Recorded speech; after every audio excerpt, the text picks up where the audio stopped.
Good morning. It is my privilege to officially welcome our honored guests, the class of 2015 to Liberty University's 42nd Annual Commencement Exercises. Today, we confer more than 17,500 degrees. I also would like to thank and recognize thousands of parents, grandparents, spouses, children, and friends who supported you throughout your career. They stood behind you, prayed for you, encouraging you when you needed it the most. They celebrated every step of your journey, applauded you as you passed milestones, jerked your chain when you were out of line, probably wrote a lot of checks to help you out, and are here today to cheer you on as you cross the finish line. Let this be a reminder that no one succeeds in life alone. Would all the parents of our graduates please stand?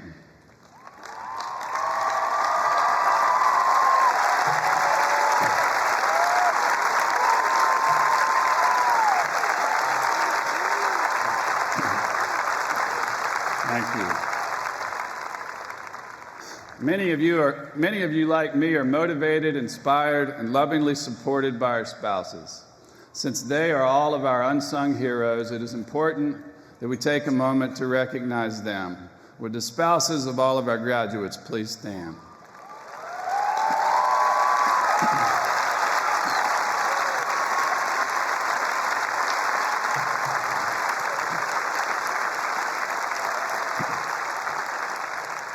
Finally, I would like to recognize our guests of honor, the class of 2015. Would all of our graduates please stand?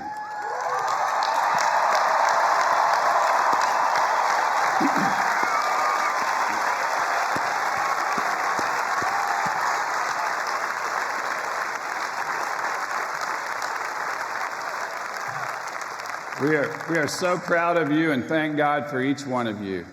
Do not take this achievement lightly. You have earned this honor. Your years of hard work, sacrifice, and dedication have made this day a reality. On behalf of the university, I commend you for staying the course and seeing this goal to fruition. It has been a genuine privilege to serve you and to be a part of your lives. Congratulations, graduates.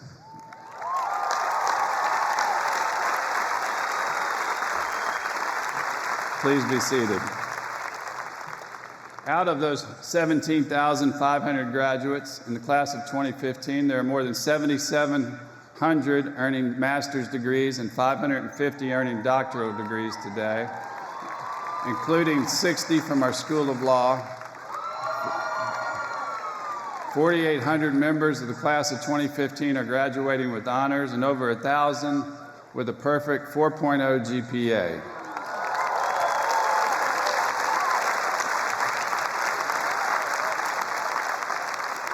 The class of 2015 includes 28 siblings, 18 parents graduating with their children, 8 sets of twins, and 96 married couples celebrating their graduation together.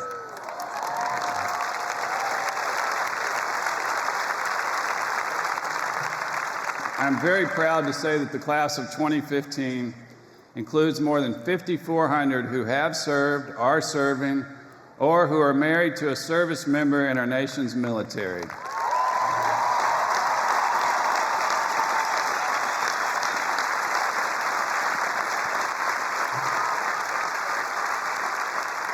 Yesterday was Military Spouse Appreciation Day, and Liberty hosted a special ceremony recognizing and honoring them for being the backbone of the families who support our troops during mission, deployment, reintegration, and reset.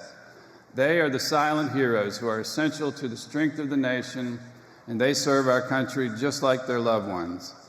Liberty is also proud to be one of the most military-friendly universities in our nation, with over 30,000 military students stationed all over the world. 1,390 of our graduates are now on active duty in the U.S. Armed Forces. Would all of our active duty military graduates please stand?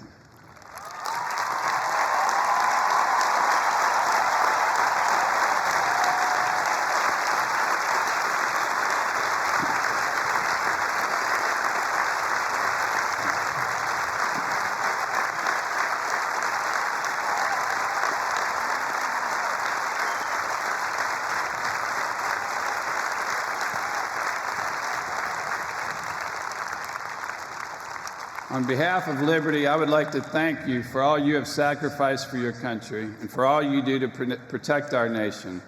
We would not enjoy the freedoms that we do today without the dedication of men and women like you. And finally, we are so proud of those of you who would not have earned a college degree if not for Liberty University's online education programs. More than half of the class of 2015 earned their degree online. Their average age is 36. The commitment and sacrifice required to go back to college while supporting and raising a family is monumental.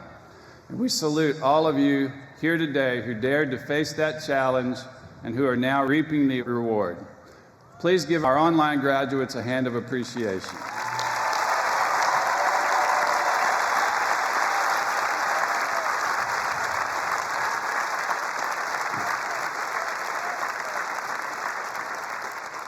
In the past few weeks alone, I've met graduates from Northern Ireland, Kenya, Ghana, Nepal, Jamaica, and China.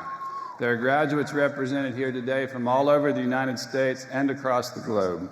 Our oldest graduate in attendance is Naomi Sheriff, who is being awarded a bachelor's degree at age 74,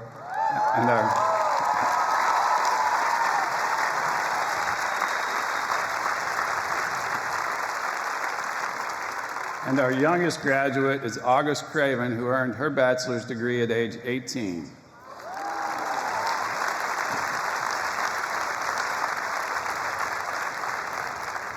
Other notable graduates include Amin Mabraka. She lost her father and much of her family in the Rwandan genocide. Her mother worked very hard to care for her, her siblings, and cousins, and Amin eventually came to America for high school. When her mother came to celebrate her high school graduation, she was diagnosed with stage 4 cancer and died within a month.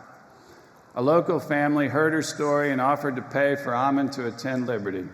Today, she's graduating from our School of Engineering and plans to go on to graduate school. Her goal is to return to Rwanda to serve her people and help rebuild her country.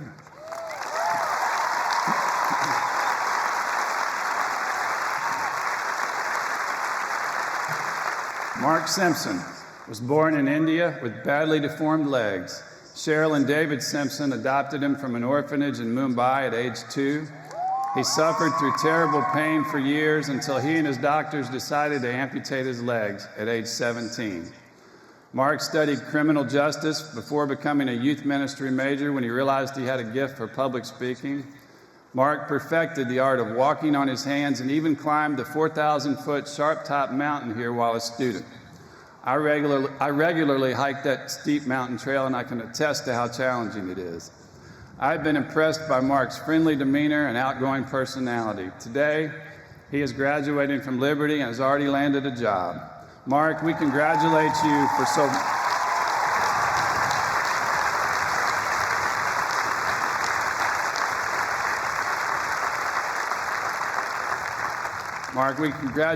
for so boldly overcoming your physical limitations in pursuit of your goals. When Cheryl Dubrow decided to attend Liberty to obtain her bachelor's degree in psychology, her grandmother, Barbara Connor, was so inspired by her granddaughter's hard work and impressed by Liberty's mission that she decided to pursue her life's dream and obtain the same degree online. But she kept her college career secret from her family until just this month. So today, grandmother and granddaughter are walking together at commencement.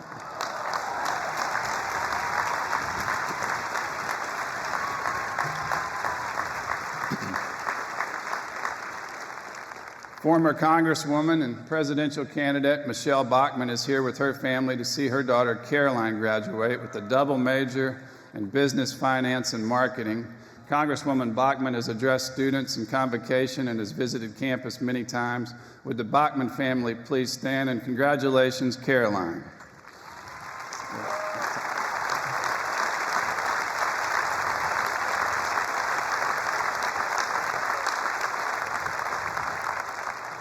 Jill Hannity is receiving her Master of Arts in Counseling. Her husband, Sean Hannity, was our commencement speaker in 2005. Sean texted me Thursday to let me know that Jill has a bad case of the flu, couldn't make the trip. The whole family had been looking forward to being here this weekend, but Sean told her she knows how hard she worked for that degree. Her family knows. and God knows. And Jill, your Liberty family is also proud of you, sends our congratulations and prayers for a quick recovery. We've had quite an eventful year here at Liberty. Our new campus pastor, David Nasser, has done an excellent job of bringing dozens of prominent speakers to LU Convocation this year. Our football team made it to the NCAA Division I playoffs for the first time, and even won the first round game against James Madison. It's so fun to go to away games now because Liberty is so permeated other institutions. We often meet faculty and staff who whisper to us on the elevator, we're attending Liberty Online, or we work for Liberty Online. And at that James Madison game, there was a whole group of James Madison fans in front of us wearing their purple shirts, and the lead went back and forth several times, and we'd beat on the glass when we scored. They would turn around and taunt us when they scored. But at the end, we won. None of them turned around except for one student with a purple shirt. He turned around, looked at us, pulled his shirt up, and he had Liberty University shirt on underneath.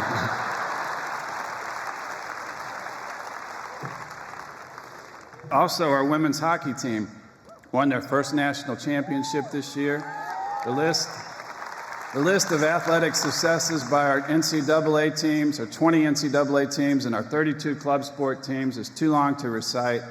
Richie McKay was named our new men's basketball coach this year. This winter, members of our snowboard team even taught me how to snowboard at Liberty Mountain Snowflex Center, so even old guys can figure that out. But we have enjoyed having students out to our farm. One student from Florida who had never seen a frozen lake brought her friends out to ice skate on the lake. And I very much enjoyed that evening when I explained to students via Twitter why classes would not be canceled because of the record cold, and in spite of your impassioned pleas to the contrary. And I took it as a compliment that after that exchange, you labeled me as sassy. At least I think it was a compliment. But every year I encounter more and more couples who met at Liberty. Liberty is famous for its tradition of a ring by spring. Jimmy Fallon even mentioned that on his TV show recently. Would all of the graduates who met their spouses or future spouses here at Liberty please stand?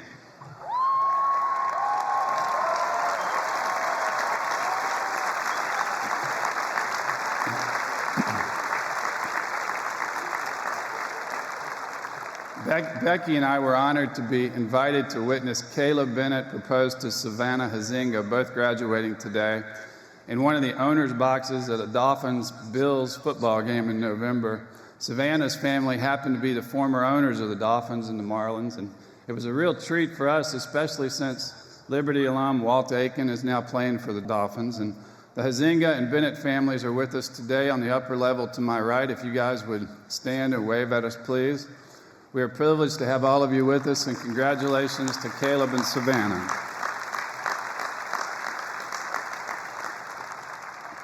Attending Liberty University has become a tradition in my family over the years.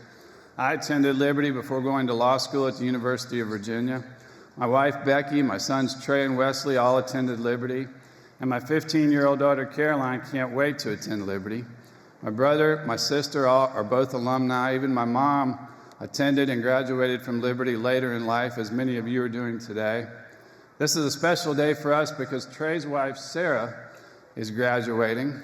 Becky met Sarah and her family the first day she arrived at Liberty. She was moving into the same dorm where Becky lived when she was here as a freshman. She invited Sarah to attend a football game with us where she met Trey, and the rest is history. Sarah planned her wedding during her junior year and worked a full-time job this year. Sarah has a contagious smile and a positive outlook on life that makes her a joy to be around. The Craig family has traveled here from Ohio to celebrate with Sarah. Sarah, would you please stand?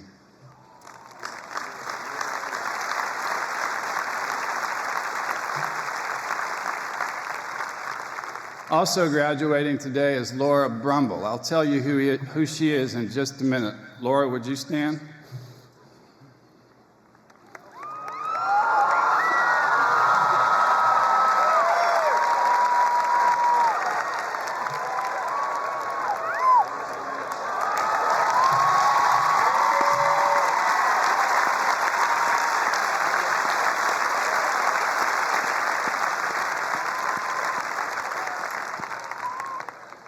Okay, now I can tell you who she is. She's my son's fiance as of about 10 seconds ago.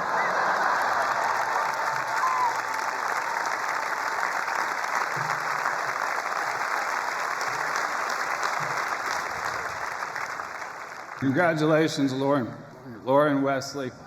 They've been sweethearts since the first month of 11th grade when Laura's family moved here from Texas for her to attend LCA. Laura is graduating summa cum laude with a degree in business finance and has worked in the campus garden here. Laura's parents live locally and members of her family are visiting from Texas and Colorado. She's still in shock, so I'm glad she said yes. I think her parents were a little concerned about Wes when they found out he drove a 1970s Volkswagen microbus, but they eventually came around. We're very thrilled to have you.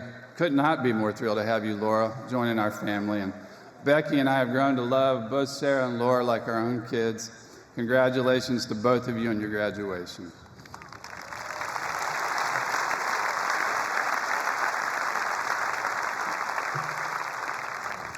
Wesley has worked hard to keep a low profile. Today is the first day he's ever worn a suit.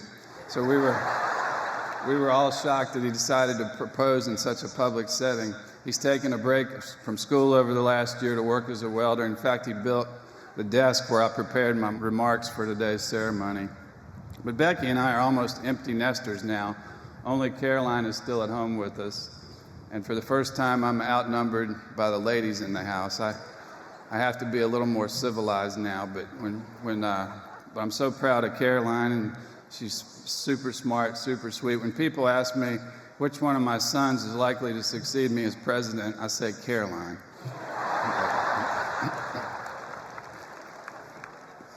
But we, instead of riding dirt bikes and ATVs on the weekends now, I often find myself serving as a chauffeur for shopping trips, so it is different. But Becky, would you and the rest of the family please stand? Thank you.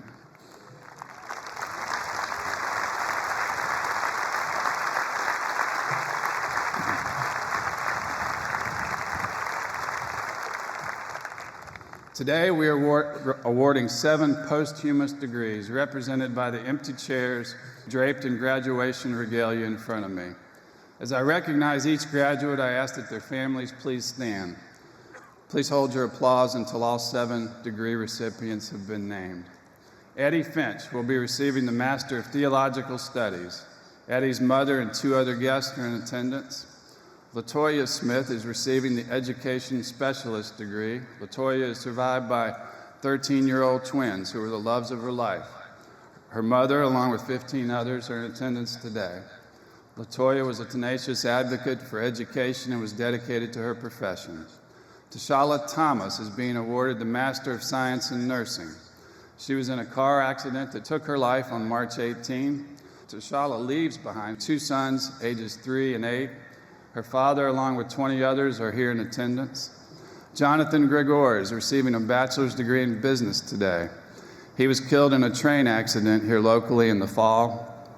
And Jonathan was very involved in mentoring and serving as a spiritual leader on campus. I recently had the privilege of meeting with his parents and brother, who are also attending the ceremony today. Shonda Hathaways is receiving the Master of Arts in Teaching, Elementary Education. She has 7 friends and family members in attendance, including her husband Joel, son Joshua.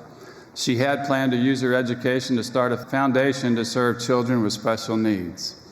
Timothy Waltauer is receiving his Bachelor of Arts in Religion. His wife and 3 young sons, along with several friends, are attending. Timothy was a full-time staff member with the Fellowship of Christian Athletes. And finally, Teresa Gowdy is receiving the Master of Arts in Professional Counseling. Her family is also with us today. Teresa was an avid writer and artist and was very active in ministering to young people. She was a founding member of the Dayton House of Hope, which provides inpatient care for troubled teenage girls. Family members, few here can imagine the pain that you feel, but take comfort in knowing that your Liberty family is praying for you. We thank God for your loved ones and for the legacies they left and for the lives they touched. Thank you.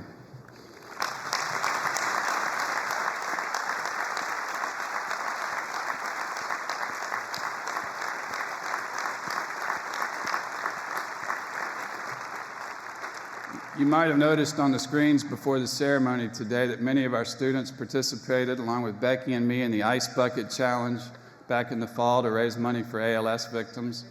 I even turned a fire hose on the whole freshman class so nobody would be left out. One of our School of Communications faculty members, Dr. Stuart Schwartz, lost his wife to ALS last year. And I spoke with Dr. Ed Dobson and his wife, Lorna, this week. Ed has been fighting ALS for 15 years, is now homebound, but still in good spirits. He came from Ireland to serve as Dean of Students here at Liberty in the 70s and 80s. He was loved by an entire generation of Liberty students. Earlier this week, Ed used special technology called Toby to type out a message to all of you by blinking his eyes. His message was, "I cannot speak, but I need your thoughts and prayers. I'm grateful to be alive." Lorna is caring for Ed daily and often explains his condition to others by saying, "Think of what you do for yourself all day long. That is what he cannot do." Ed has written several books recently. Videos have been created about Ed's battle with ALS and are posted at edstory.com. Please keep this Liberty pioneer in your prayers. Liberty University seems to have become the center of attention recently in the national media. Just in the last month, Associated Press, USA Today, and the Chronicle of Higher Education have featured Liberty's online program, our residential campus, and our athletic successes in feature articles. The Chronicle article was entitled, "How Liberty University Became an Unexpected Model for the Future of Higher Education." The executive director for education at the Christensen Institute for Disruptive Innovation was quoted. I guess that means we are disruptive innovators here. But he said, "Liberty's success may be that they are not trying to be like everybody else, and higher education is ignoring them at their risk." We have always been proud to be different. From its earliest days as a small Bible college, Liberty took a different path than most similar schools by proclaiming its commitment to create a Christian university that was world-class in every respect. Liberty attained full accreditation in its first decade of existence. Its athletic teams moved to NCAA Division I in 1988, and the university now offers over 420 programs of study. Over 95,000 adults are now enrolled as online students, and nearly 14,000 are resident students here on campus. I'm sure you have noticed the campus is in the process of being transformed with state-of-the-art improvements. Student Dustin Phelps just last week sent me his proposed new logo for LU that is on the big screen now.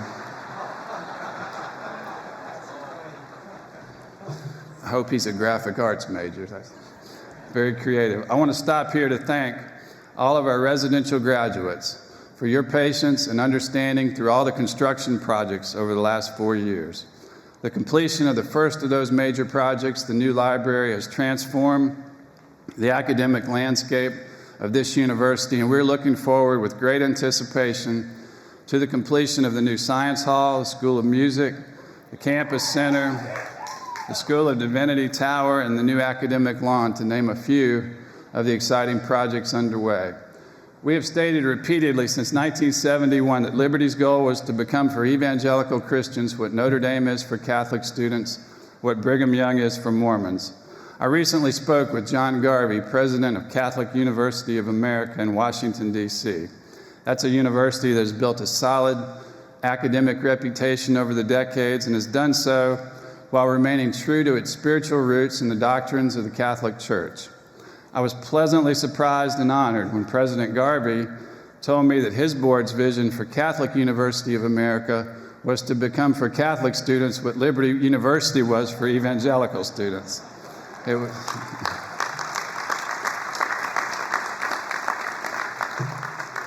was nice to finally hear someone saying the same thing about Liberty that we had been saying about other top faith-based universities for decades. The praise for LU coming from all corners of society is first and foremost a compliment to you, the class of 2015, and the other students and alumni of this university. It is you that makes Liberty University successful. It is you that represents this university so well with your work ethic and service to those in need. And it is your obvious love for God and love for others in the workplace that sets this university apart. The vast majority of you will never preach a sermon, But our goal at LU has been to train you how to live a sermon every day. The Liberty Champion student newspaper asked me last week what advice I would give to graduates as they leave Liberty. I said, never forget the original vision for Liberty, to train young people to go into every profession, every walk of life, to live your life by Christian principles. It doesn't matter whether you are a pastor standing up in the pulpit every Sunday or an accountant sitting at your desk. Your priorities should be to love God and love others while you strive to be the best that you can be in your chosen profession. Liberty was founded on the premise that no profession is more sacred in God's sight than any other. It is our prayer that all of you will become the salt of the earth and the light of the world as you go throughout your careers. We ask as you leave here that you stay in touch with your alma mater, visit often, never stop being a fan of the Liberty Flames athletic teams. Take time to read the Liberty Journal to keep up with what is happening here. We will continue to need your support to fulfill our mission to train champions for Christ.